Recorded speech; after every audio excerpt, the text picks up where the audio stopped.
can surely say that this is unrealistic. This is crazy. This is some nerds, computer nerds, not understanding the reality of society. They have been too much in the cellar with their own computer. They have not seen the daylight. Now, but they have very, very strong intellectual academic when it comes to their analysis. They have actually, you can find very good intellectual people supporting their viewpoint. One of the most interesting intellectuals that I know, Emmanuel Castel, Spanish guy, lives now in US,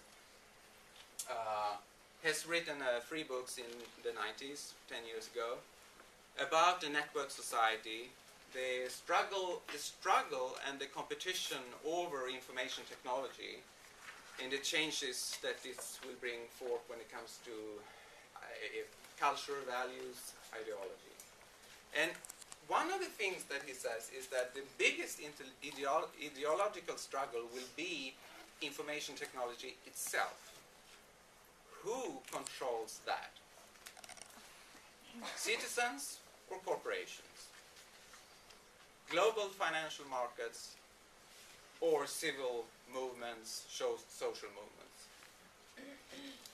So, and it's interesting, 10 years ago, he predicted, for example, he predicted that this will be even a huger movement.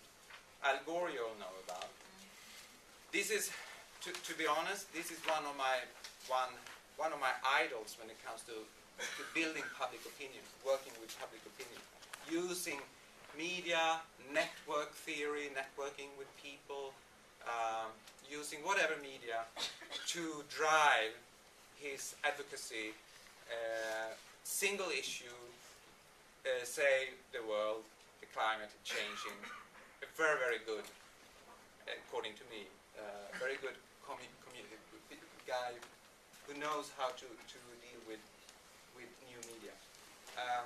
Now, imagine.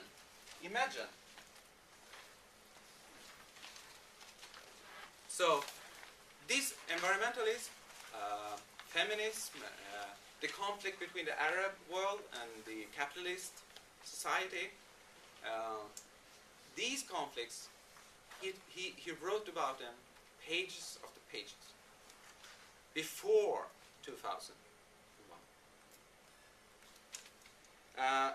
Imagine that Al Gore today got to know that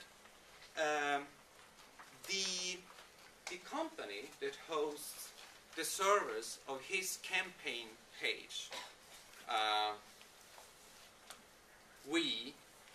his campaign report. Imagine that this company provided information regarding his users, where they come from.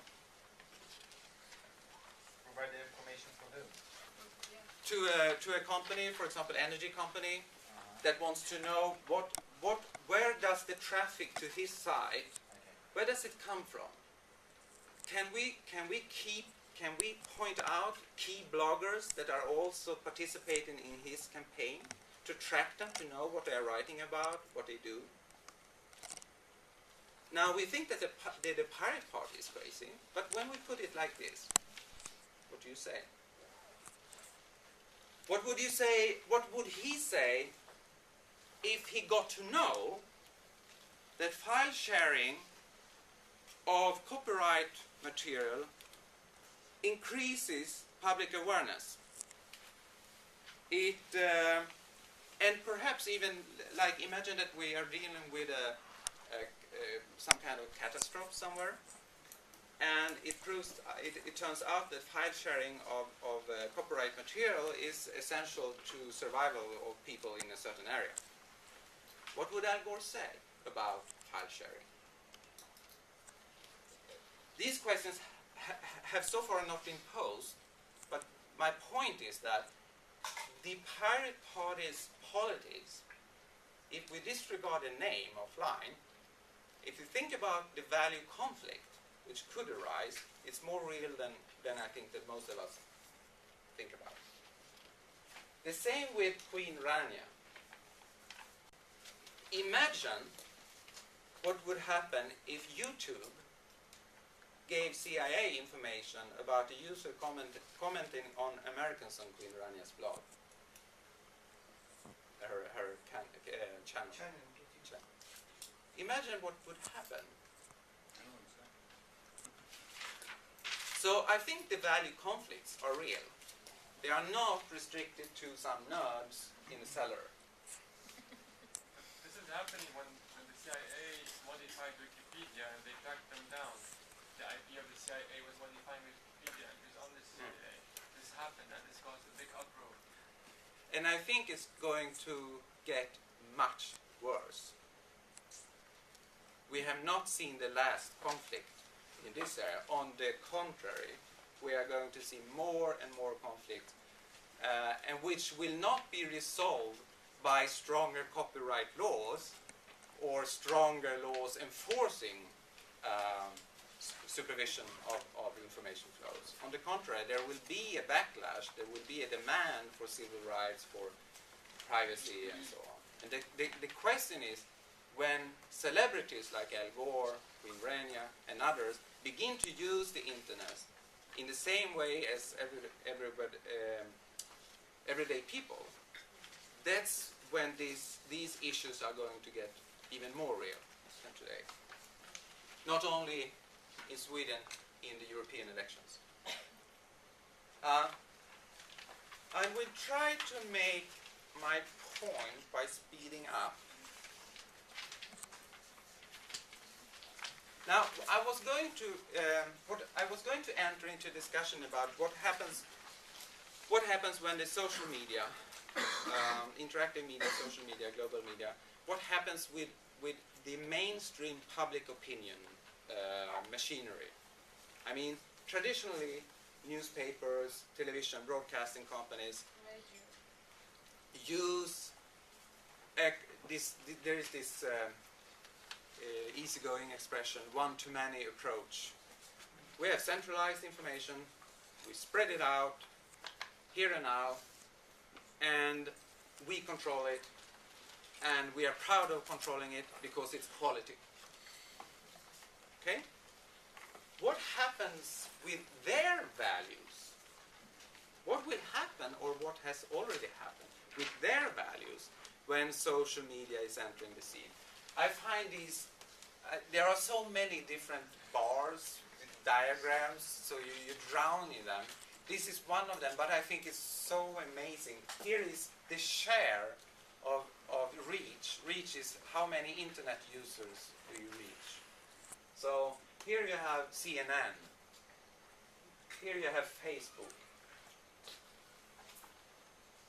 It's amazing. I mean, we don't need to care about if the figures are exact. The point is that this is the trend. Of course there are differences. CNN is one-to-many, whereas this one is many-to-many. But still, the impact is enormous, or the potential impact on public opinion is enormous. So here's a recommendation. Emmanuel Castel, which is my favorite, he is almost impossible to read, but when you read it, you experience some kind of religious experience, that you really realize something about the world. But someone who has actually written about media change in an accessible way, so you really, in a practical manner, he gives advices and things. It's Roger Fidler, a guy in UK. He's written a book about media morphosis. Also in the 90s, and interesting, his sole argument is that with increase in interactive media, the public discourse, public opinion, public discussion will increasingly be localized to digital media. This is 15 years ago. As one must think about that he wrote this 15 years ago, or 13, I don't know. Anyway, it was before the boom